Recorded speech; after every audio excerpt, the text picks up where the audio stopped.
கிறிஸ்துவுக்குள் மிகவும் பிரியமானவர்களே, தாய் இயேசு கிறிஸ்து நாமத்தினாலே உங்களை வாழ்த்துகிறேன். இன்றைக்கு நம்ம எந்த வேத வசனத்தை குறித்து பார்க்க போறோம்னா, மத்தேயு 6:33 முதலாவது தேவனுடைய ராஜ்யத்தையும் அவருடைய நீதியையும் தேடுங்கள், அப்பொழுது இவைகள் எல்லாம் உங்களுக்கு கூட கொடுக்கப்படும். ஆம் பிரியமானவர்களே, நாம் முதலாவது ஆண்டவருடைய ராஜ்யத்தை தேடுறவர்களா நம்ம காணப்படுறோமா? முதலாவது ப்ரிஃபரன்ஸ் நம்முடைய வாழ்க்கையில யாருக்கு கொடுக்குறோம்? கர்த்தருக்கு கொடுக்குறோமா, அல்லது நம்முடைய குடும்பத்துக்கு கொடுக்குறோமா, நம்முடைய வேலைகளுக்கு கொடுக்குறோமா? நீங்க யோசிச்சு பாருங்க. ஒரு சிலர் என்ன செய்வாங்க, வேலை வேலை வேலை வேலைன்னு ஆண்டவரை தேடுவதை விட்டு விட்டு ஓடிக்கிட்டே இருப்பாங்க.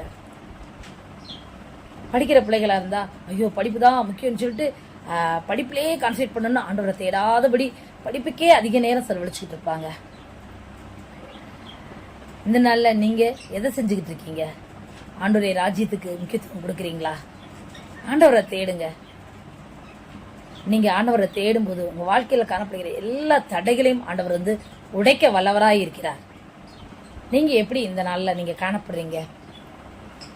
எப்பவுமே நம்ம ஆண்டவர் அவருக்குரிய கனத்தை எதிர்பார்க்கிறவராக அவர் காணப்படுவார். அதை யாருக்கும் ஒருத்தருக்கும் அவர் விட்டே கொடுக்கவே மாட்டார்.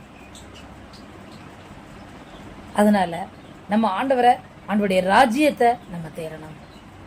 ஒவ்வொரு நாளும் நம்ம தேடணும். அவருடைய பாதத்துல காத்து இருக்கணும். அப்பதான் நம்ம வாழ்க்கையில காணப்படுற சிற்சில பிரச்சனைகள் எல்லாம் விலகி போயிரும். இந்த நாள்ல ஆண்டவரை உண்மையா நீங்க தேடுவீங்களா?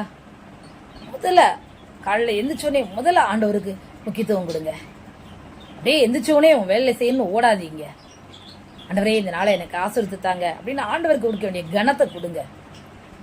24 மணி நேரத்துல ஒரு அரை மணி நேரம் ஆண்டவருக்கு நம்மளால செலவழிக்க முடியாட்டா நம்ம எப்படி போய் பரலோகத்துல போய் அங்க இருக்க முடியும்? நம்மளால வாசம் பண்ண முடியும்? நான் அநேக வேலையில நான் சிந்திச்சு பார்த்தது உண்டு.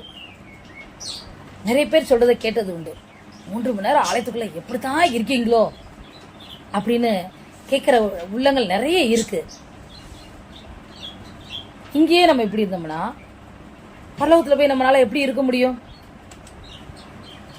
பிரியமானவர்களே, இவனுடைய ராஜ்யத்தை பூமியிலே தேட படியுங்கள். ஆண்டவர் உங்களை ஆசீர்வதிப்பார். உங்க வாழ்க்கையில காணப்படுகிற எல்லா தடைகளையும் நீக்கி போடுவார். ஆமென். அந்த இயேசுவை நம்புங்கள், ஏற்றுக்கொள்ளுங்கள். கர்த்தருடைய கரத்திலிருந்து பெரிய அற்புதங்களை பெற்றுக் கொள்வீர்கள். தேவன் தான் உங்களை ஆசீர்வதிப்பாராக. ஆமென்.